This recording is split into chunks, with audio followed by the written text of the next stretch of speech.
Hey everyone, I'm Cincotta, and in this month's article, we're going to talk about 5 tips to defining your style. Look, as photographers, the one thing we all struggle with is figuring out what our style is, right? Are we cinematic? Are we dramatic? Are we, forget editing styles, that's its own other conversation. But what is your style? Is it more traditional? Is it more urban? Is it more park-like? Right? Who are you going after? You can't be all things to all people. And it's one of the most difficult challenges we face as professional photographers. It's just figuring out what our style is. And we have to be consistent. So don't underestimate how important our style is. You can't go out there and try and photograph every job. Even if you're a landscape photographer, you're going to have your own style. It's the way you see the world. So here's 5 tips to getting closer to what your style is.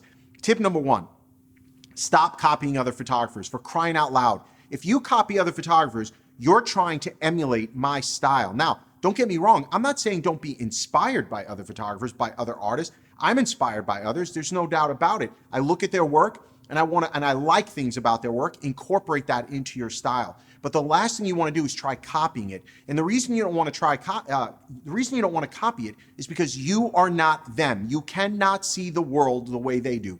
You will never be able to see the world the way I do, and I will never be able to see the world the way you do. That's the beauty of this art, right, of photography, is that we bring our own unique sense of style to the table. Now, with that being said, I definitely look to others and I am inspired by them, and I look for ways to incorporate that into, you guessed it, my style. Tip number 2, experiment and get uncomfortable. Do things you wouldn't normally do. How the hell else are you gonna figure out what your style is? This is why it's so important not to copy other photographers. We've all been there on paid jobs where we know we have to deliver for the client. And maybe during that moment where we have to deliver for the client, that's not the time to experiment, okay? What about off-camera flash? Well, how can you figure out what your style is if you don't even understand lighting, right? Natural light, that's bullshit for I don't know how to use any other light source. So you've got to learn how to use all the light that's available to you, whether it's artificial light, room light, ambient light, light from outdoors, hard light, soft light, doesn't matter what kind of light it is. You've got to learn how to harness the energy of that light and bring it into your style. Tip number 3, look to Hollywood and art museums for inspiration. This is an incredible way to build your awareness, if you will, of what's out there. I mean, you want to be blown away? Go look at Rembrandt, okay? Look at that guy. That's a master. That's a true master of his craft. And that's the kind of stuff you want to do. I was in London, and I went to the National Museum there, and I just walked through there and absorbed everything I was seeing. What about Hollywood? Hollywood, incredible inspiration for composition, for editing and toning styles, right? Walter Mitty, I talk about it in my article, is an incredible visual journey in this 2.5 hour or longer movie.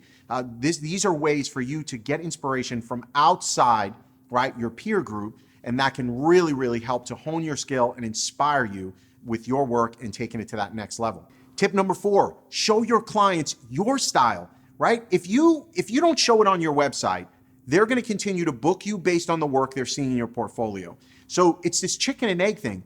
You want to do something that's maybe a little bit more high fashion. You want to do something that's a little bit more edgy, but your clients keep coming to you for traditional work. Well, they're coming to you for traditional work because that's the work you're showing them, and you can't break out of this shell. The only way to break out of your shell is get out there and do that different thing you want to do.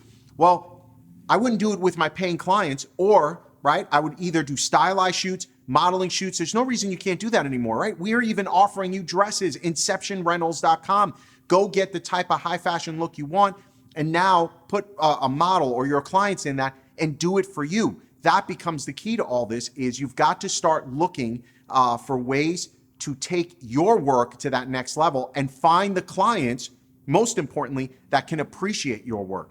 And finally, tip number 5, shoot for you. Look, here's probably one of the best things I ever learned. When I'm working a paid gig, whether it's a paid wedding, whether it's a high school senior, whether it's a family, I know I've got to deliver for them based on what they hired me for, based on what's on my website. But 10% of that shoot, 15% of that shoot, I'm gonna shoot for me. They may hate the images, they may never see the images. Those images could completely suck. That's fine, because I already know I got in the can what I need for them to have a good sales session. So I'm gonna experiment and shoot for me on part of that. As well as every year, once a year, I make time for me. I'm gonna work with models, I'm gonna work with clients, I'm gonna work with a bunch of people, I'm gonna rent dresses, and I'm gonna go out there on location and just work for me. And I'm telling you, by doing that exercise once a year, I have grown tenfold as a photographer and as an artist. And with that comes growth in your confidence. Hey, I hope you enjoyed this article. If you want to learn more, visit behindtheshutter.com where you can sign up for free.